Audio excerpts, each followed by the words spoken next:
Olá, gente, eu sou Anderson Hernandes e mais uma vez aqui com algumas dicas para o meu público que acompanha o meu trabalho. E hoje eu vou falar sobre limites. Qual é a importância dos limites na nossa vida? Nas relações, especificamente falando. Bem, quando você está numa relação, quer seja uma amizade, um relacionamento amoroso, assim por diante, e nessa relação você não estabelece desde o início quais são os limites de onde a outra parte pode chegar, fica difícil depois, com o passar do tempo, de você estabelecer esses limites. Todos nós temos nossos limites, obviamente. Só que muitas vezes nós nos colocamos numa posição de aceitarmos tudo o que acontece.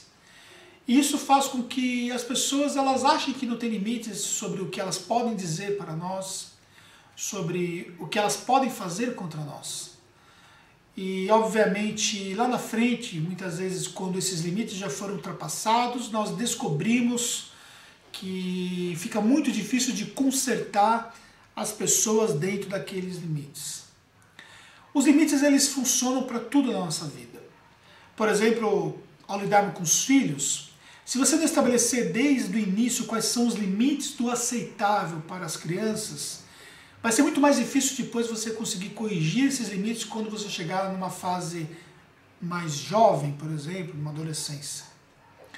Com relação, por exemplo, a você lidar com animais dentro da sua casa, se você não estabelecer para o seu animal qual é o limite do que ele pode e do que ele não pode fazer, isso vai ser muito mais difícil de corrigir depois, porque desde o início você deixou a oportunidade de lado de mostrar para ele o que ele podia e o que ele não podia fazer.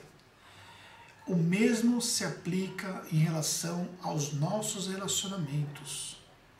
Se nós não deixarmos claro quais são os limites, depois vai ficar muito mais difícil de nós retomarmos os limites.